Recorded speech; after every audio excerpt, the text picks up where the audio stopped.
Hey, my name's Travis Bull Johnson. I'm running for Congress against Michelle Fishbach. There's no money in ending war. There's no money in limiting government.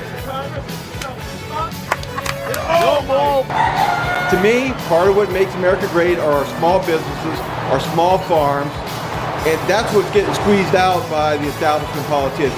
That's why I say, raise cattle, not taxes. Hey, my name's Travis Bull Johnson.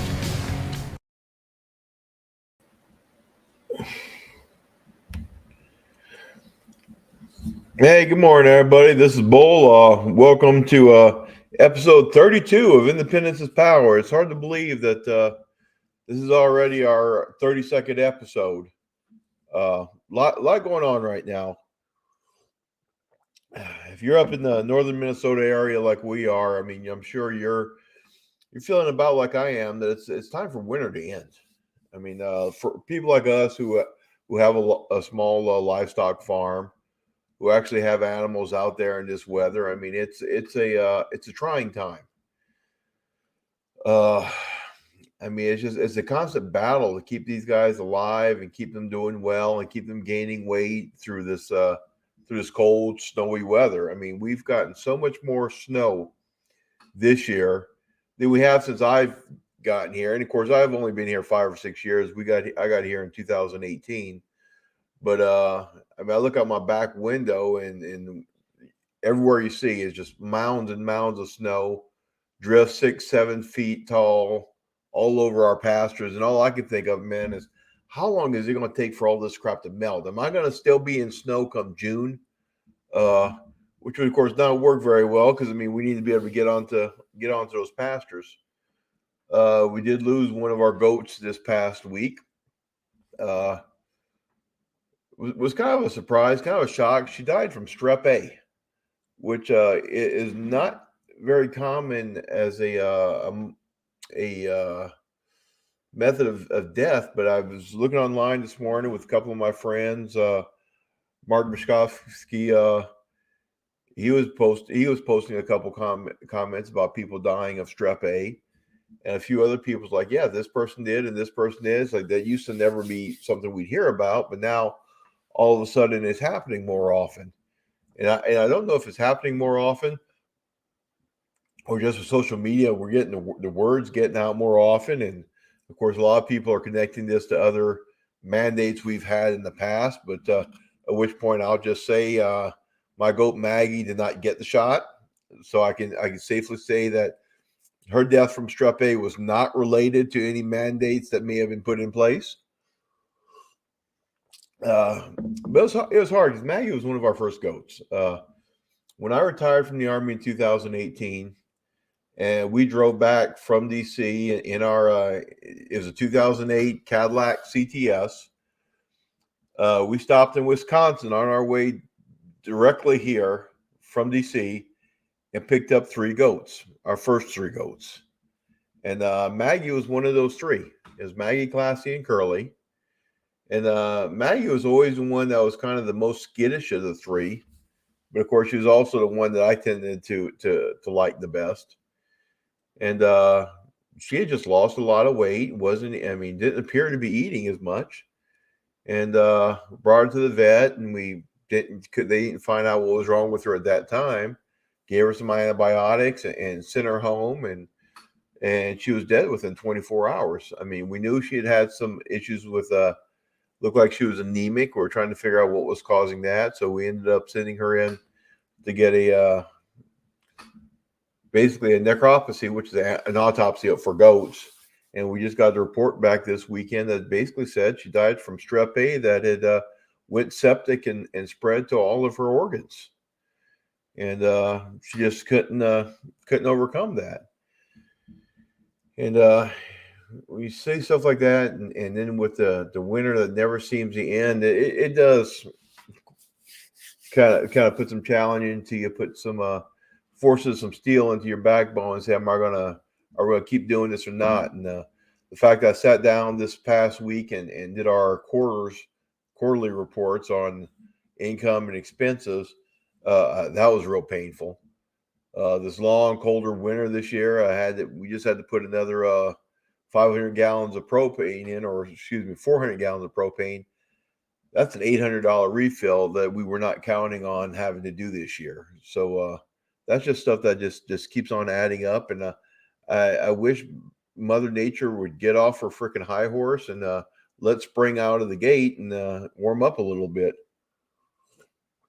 I wasn't sure if we were going to be able to do the show this morning because we do have some other things going on with the farm.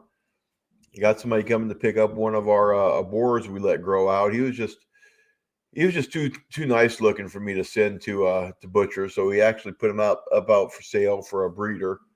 And a gentleman from near Watertown, South Dakota, is coming up today to pick him up to be his breeder for his gilts. And he's just about the right size for that right now. He's probably about 260, 275 pounds, and a nice looking boar. So I think he's gonna do well in that environment. He doesn't quite realize yet that he won the lottery and that he gets to go and have fun rather than going to the butcher.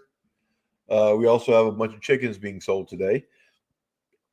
What we've started doing to help our income a little bit is we're hatching out some of our eggs. We've had a lot of eggs. We picked up a bunch of laying chickens a couple months ago, and we're to the point now we're almost drowning in eggs. So we decided to start hatching them out and growing them out for a couple of months so that people can buy the chickens without having to buy the baby chicks and have to worry about keeping them at a certain temperature and everything like this. These guys are all fully feathered, ready to go to their new homes. And at 2 months old, they'll start laying eggs probably in about 2 months, which is just in time for the spring. And so, yeah, they're coming to pick them up today. And that actually worked out well. It's a good friend of ours who are picking them up.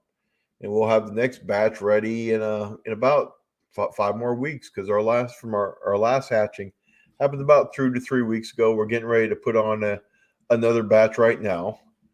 So this is hopefully just another way when you're trying to run a homestead. I mean, it's not a matter of all your income coming from one place. It's a little bit here, a little bit there, and at the end of the day, you're just hoping your various income streams at least cover your bills. And that's where we're at right now. And especially, I mean, we took a big hit when COVID hit. Our processing went up. Our processing fees didn't go up as much as our feed bills did. I mean, they pretty much doubled almost overnight, and they're starting to come back down, but they're still a long ways away.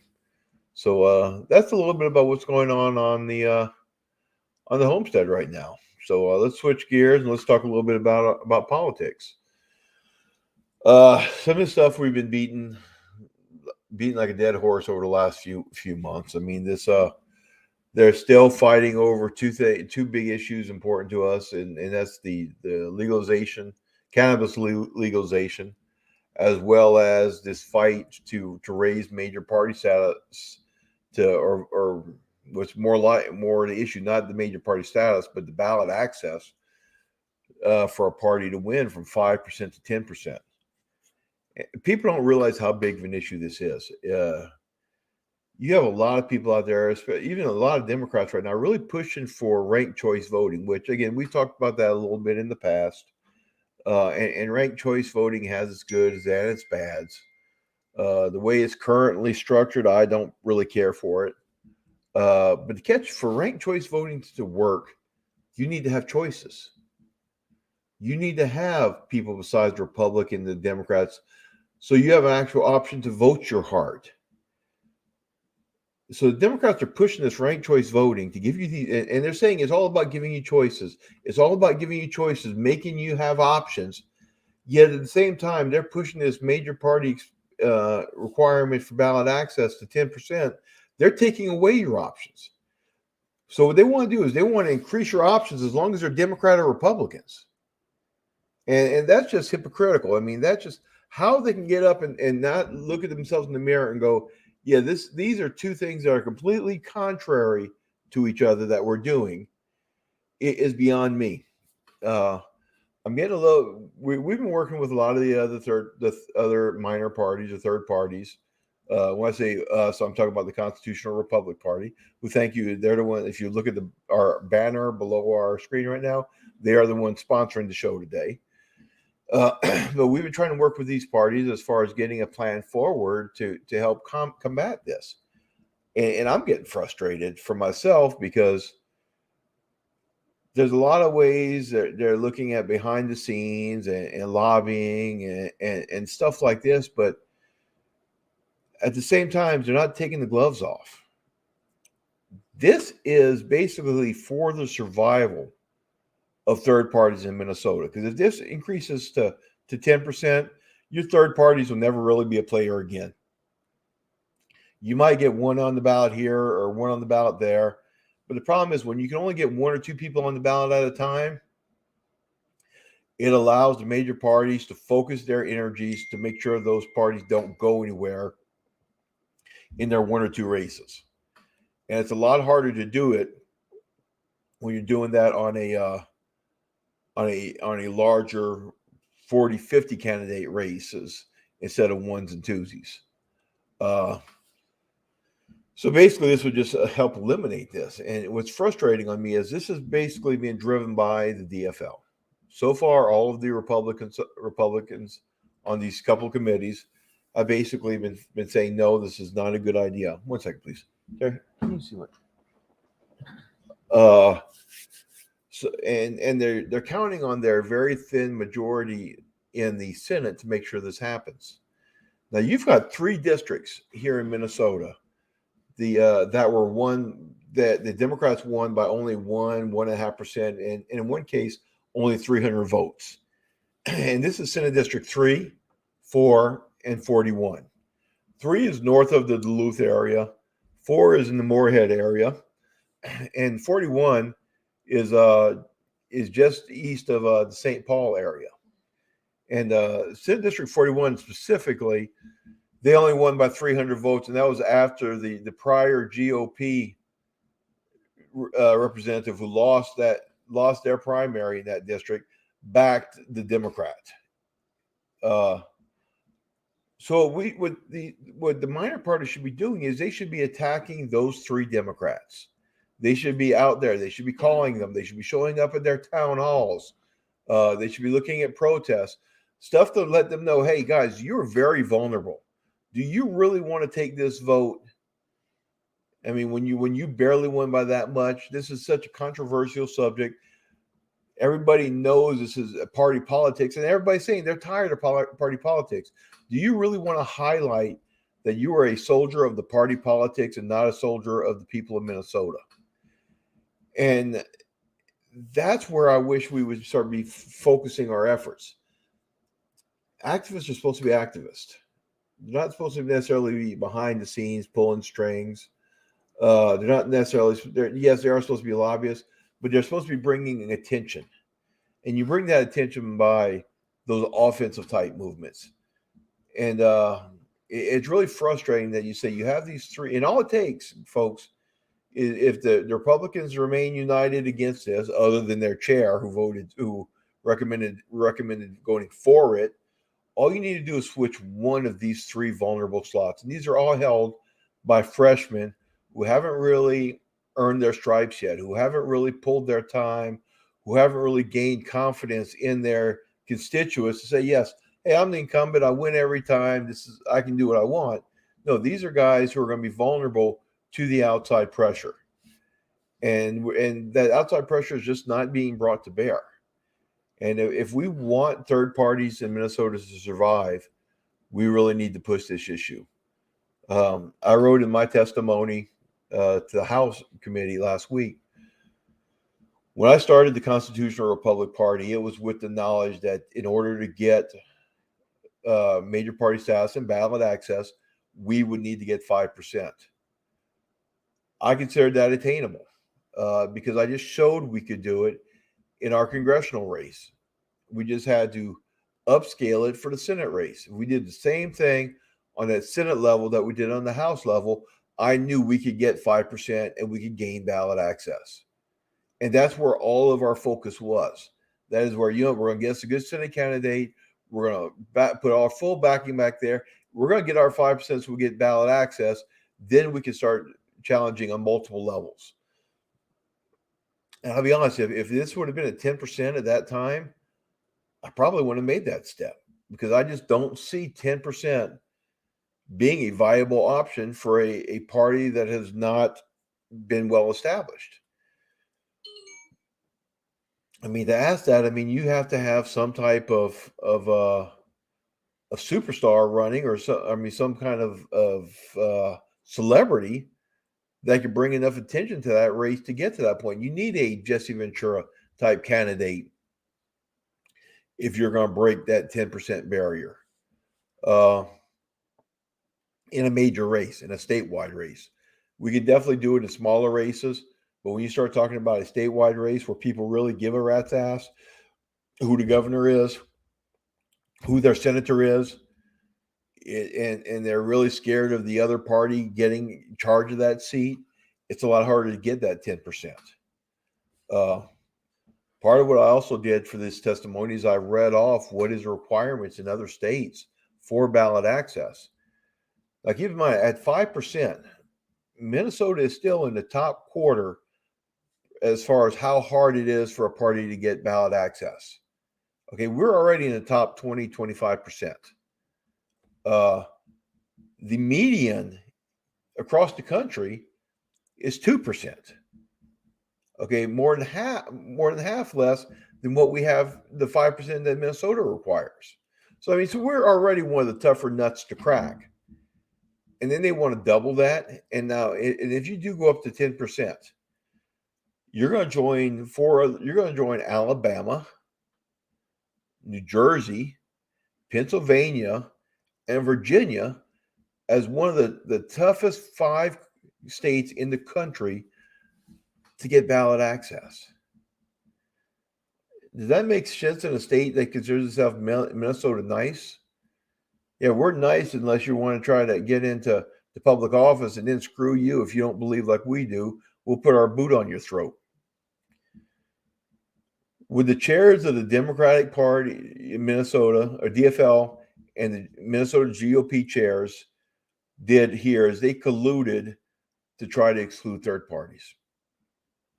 Now, what I want you to think about is, if you looked at both of these parties as a corporate entity, they were the dominant players in their industry, and they colluded like that to exclude competition openly like they're doing now, what would happen? People would rise up and say, no, that's an antitrust violation. That's a monopoly. That's not right. But these guys are doing this here out in the open, and the main people, I mean, the majority of the people in the state are keeping quiet about it. I mean, if it's wrong, it's wrong. Okay, people need to call it out. They need to make sure people are aware of it, and they need to let their representatives know, hey, this ain't cool. And that's what I'm going to call on you, our viewers, to do is get out there, make some noise about this, let people know, hey, this is not cool. This is not right. We have to fight this, and we have to fight this as an entire state if we don't want this to be specifically a game. When I say a game, I'm talking about politics that only the rich can play, because that's exactly what it's getting to, is that when you need 10% to get on that ballot for a major office, you're going to need a lot of money, a lot of backing. And we're not talking thousands and hundreds of thousands. We're talking millions of dollars. And that's what they're saying is, if you want to be able to play, you're either going to have to play as one of us, or you're going to have to bring the bank. And our politics should not be driven that way. I mean, we all know right now it is driven by money. I think we all admit and know that it's wrong. Here's an opportunity for us to do something about it, to say, no, we want some choices. We want some options out there, so we don't have to fall under the duopoly. We need to take a stand. So that's kind of what my speech or my speaking from the bully pulpit is for this week. Other than that, we'd like to wish Deb Keel a speedy recovery. Deb Keel is my state representative. for our House district. She had a minor stroke last weekend. Spent a couple days in the hospital and was back out here at her home, I believe, on Sunday or Monday, recovering well. People have asked me before when I ran for Congress, hey, why are you running for Congress? Why aren't you starting smaller? Why aren't you going for like the state house? And part of that was because while I don't agree with Deb Kill on everything, I probably agree with her on most things. And I didn't think I would be a big measurable step up from Deb Keel. I thought she was doing a good job. I don't agree with all of her voting, but I do think she votes in a way that she feels best represents her constituents. She is one of the very few people who, if I ask her, hey Deb, and I did it this past week on one of her voting, or last week on one of her votes, I said, Deb, what were you thinking? And I did this on our Facebook page, and she came back on here and said, this is what I was thinking. She's one of the very few politicians who will do that and say, you know what, this is why I voted the way I voted. And I really appreciate that. And I think we need more people in there who are willing to face their constituents and say why they did what they did. So I do wish Deb a very speedy recover and trip back to St. Paul. I do need to get with her and see where she stands on these issues that we've been talking about. And I've got a comment from Keith that just came up. Every politician goes into office with good intentions and is overcome by greed and bought shortly after being elected. Hope once someone breaks that spell, are you the guy? I sure in hell hope so. I've got a history when I was in the military of fighting, I guess you could say. I don't mean physically fighting. I mean fighting for what I thought was right. I could have very well have progressed further up the ranks than I did, but I believed in keeping my integrity, keeping my moral courage, and doing what was right. And sometimes that meant going headbutting with a commander who I thought was picking on a soldier, or who was just not doing the right thing, when it's a lot easier just to keep quiet and shut up and move on. I would take these people on head on, even though I knew it was not always it was a case where a lot of times where the person I was fighting for would win, but I would lose. But that was okay because that was my job. And that's kind of how I would like to see, how I like to think I would be as a politician. I mean, I'm not getting into this to get rich. I mean, I spent a lot of money on this last congressional run. That's probably going to take me the next 3 or 4 years to dig my way out of. And I didn't do that for power. I didn't do that to be famous. I did that because I believe in what we were doing. And I wanted and believed that we could make a difference. And you look in Congress, and there are some people who are like that even today. I mean, you look at your people like Thomas Massey, who's kind of the renegade, and he's going to do what he thinks is right, and he will call people out for speaking mistruths and going the wrong path. So they are out there. Are they few and far between? Yes. I mean, because as I said, politics is not a cheap field. I mean, you get millions and millions of dollars backing some of these candidates. They're going to try to protect what they have. And I personally, I mean, I always use the term. I used to use the saying when I was making a decision that I knew wasn't necessarily going to be popular or could get me in trouble. It's like, hey, I was looking for a job when I found this one. I can find another one. And I kind of like to keep that same belief of people know what they're getting if they elect me. Okay, what you see is what you get. And if it ever comes to the point where I'm not the flavor of the month anymore, then so be it. I mean, if I can't get up there and actually represent the people, I don't need to be there. I believe in being a citizen statesman. I mean, I don't understand how these people are going in there and coming without millions and coming out with tens of millions. Okay, how that's not getting more views, how that's not getting more eyes on, I don't understand. I mean, I tell you what, if I was to go up in Congress or wherever else and and I come back with millions of dollars, I hope to God people put a magnifying glass on me and go, what the hell just happened?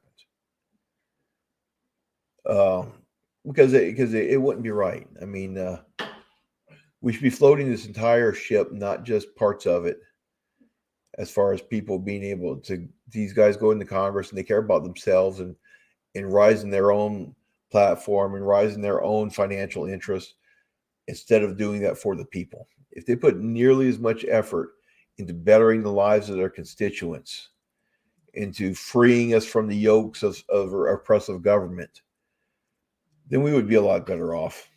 Let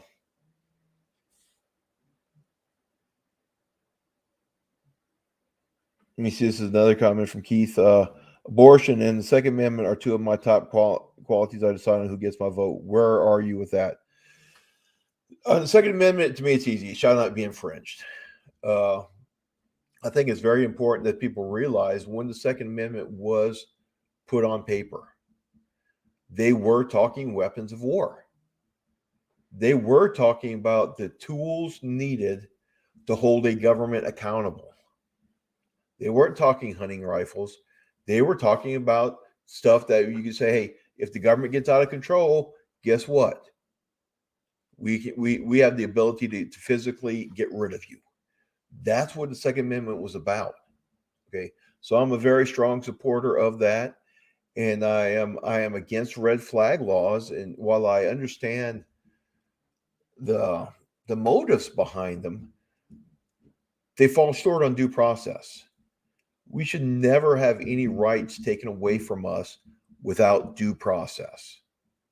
And even that needs to be a very high standard, because we can't always have the people who benefit from the decision being the ones to decide on due process. We do need people we need our impartial juries being able to make that decision of saying, you know what, this guy committed a violent crime with a weapon. He should not be allowed a weapon the rest of his life. But that jury needs to make that decision. I don't agree with our one size fits all of any felony.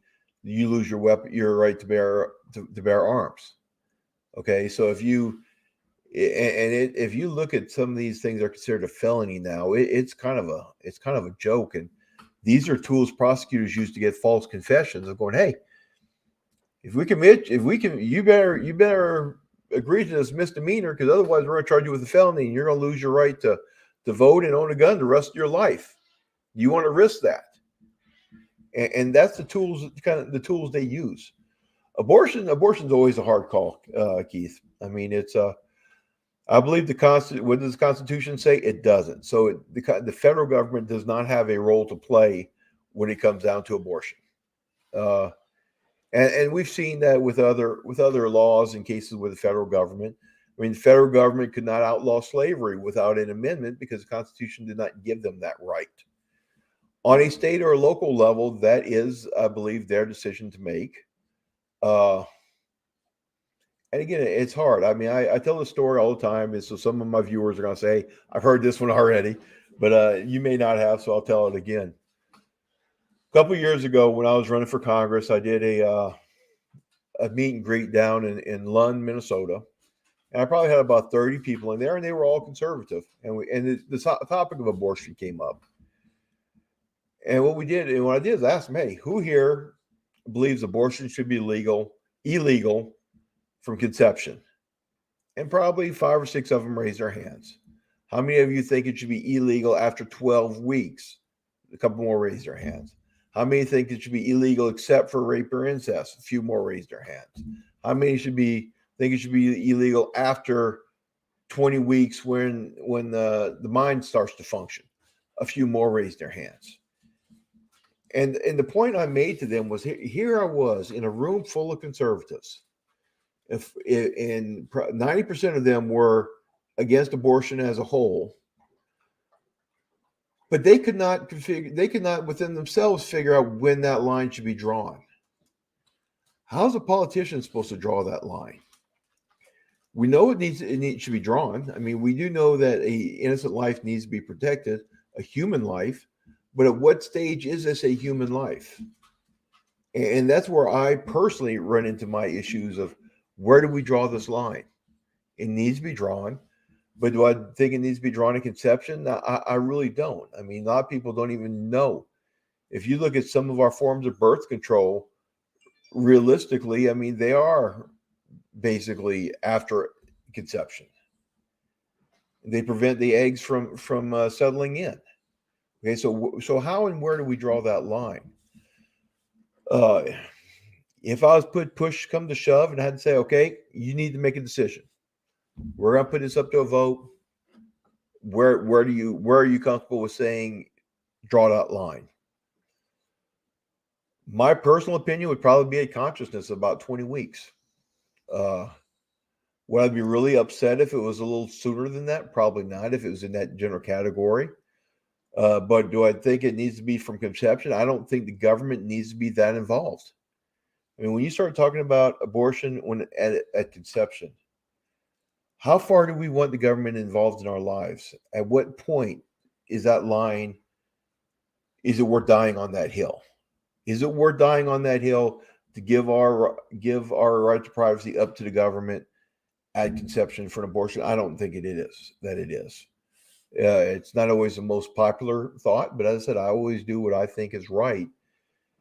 And as a frame of my thought process is when somebody is in a hospital and they're old and they're dying and they're on life support and they are brain dead, we often say that person is already gone. There's nothing but the husk. You can unplug it. I mean, that's just the body. The actual soul of the person is gone. So that is the mentality I use of saying where that line should be drawn at the beginning. I try to be consistent on all my arguments, and yeah, I think your belief God says it's a sin, but my thing is government's job is not to prevent sin. Okay, that is not the role of a government is to prevent sin. That is up to the people and their morals and to preach their own beliefs to convince people not to sin. But it is not the government's job. And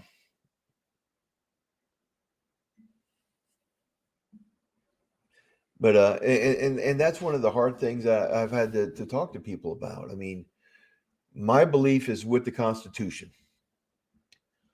I believe in the Constitution. I believe in the Constitution as it is written. I believe that is my North Star. When I look at anything, I go, hey, what does the Constitution say? A lot of people would prefer me to look at this and say, what does the Bible say? But I do believe in that firm separation between church and state. Whether we like to admit it or not, there are a lot of people in this country who are citizens who have that right, who don't necessarily believe in the Bible. But at the same time, some of these people are some of the most moral people that I've ever met. And I've also met people who were very much Bible thumpers who have this immoral streak in them that would make a whore blush.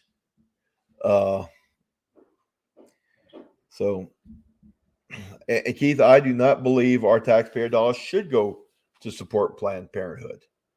That's something I always said that when I was running, that abortion is a personal choice. Therefore, it's a personal responsibility that the government should not be funding it. Like any other rules, I mean, there are exceptions. I mean, I used to say when I was if I would, and I tell a lot of stories because it's the best way for me to get my point across. But when I was a leader in the military, when I was a sergeant first class, and I had 30 somewhat soldiers under me, if I had a female soldier who was pregnant and got sick, and the only way that she was going to be able to live was an abortion, and it would have to be a tax funder paid abortion because, I mean, she was in the military, that's who covers her insurance, I would damn well expect that abortion to happen. Because this is the life that's in front of me right now. That's where I think people get lost sometimes with their absolutes. So in a case where somebody's life is in danger if they don't get it, yes, I can see it being funded in that case. But as a rule, it should not be. So why does the government get involved? Because the government insists on getting involved in every little aspect of our lives they can, because the government is all about power. That power is what I want to restrict them from, Keith. So I hope this answered some of your questions, Keith. I appreciate you tuning in. I really appreciate when we get these questions, because it lets me expand people and see what I'm about and who I'm about. And let you see some of the challenges from the aspect from the candidate side when we start talking about stuff like abortion. And a lot of candidates will kind of hem and haw it, and they won't get into it. I believe in the opposite. I believe in telling you this is what I think and why I think this way, and then you can make your own judgments. I mean, because if I go, hey, you know what, I don't agree with this guy on this, but I'm okay with him representing me because I understand why he's saying what he does, even if I disagree. And we'll always have those conversations of, if you can, we can sit down and you can try to convince me otherwise, or others can convince me otherwise. And I'll be honest, it's real hard as a candidate to be consistent. Consistency is one of the hardest things when you're a candidate, because there's not only a candidate, but for all of us. Okay. How do we say we're pro-life, but we're pro-death penalty? I mean, there's an inconsistency there. Okay. How do we, and this, we're full of those contradictions. How do we say, how does the Democrat say somebody should be allowed to vote at 16 because they've got the smarts and the intelligence to vote at 16 or 18, but that same 16 or 18-year-old is not old enough to decide whether they can have a beer or not, or own a firearm? I mean, I would dare say that the right to vote is more powerful than being able to drink or own a weapon. If anything, that should be the one that's higher rather than lower. Okay. So, but those are the inconsistencies I try to address. I mean, if we're going to have one age majority, it needs to be the age majority. It needs to be across the board. Okay. And that's just some of my thoughts. Hey, I appreciate you coming on as well, Keith. Appreciate you sharing this. I mean, it's all up to us to make a difference. I mean, we're all human, and we need to support each other, and we all know what right looks like. And problem is, not enough of us do something about when we see something that's not right. So thanks everybody for joining me. I appreciate it. This is Bull. I'm signing off. Remember, independent is power. Thank you much, guys. Have a great day.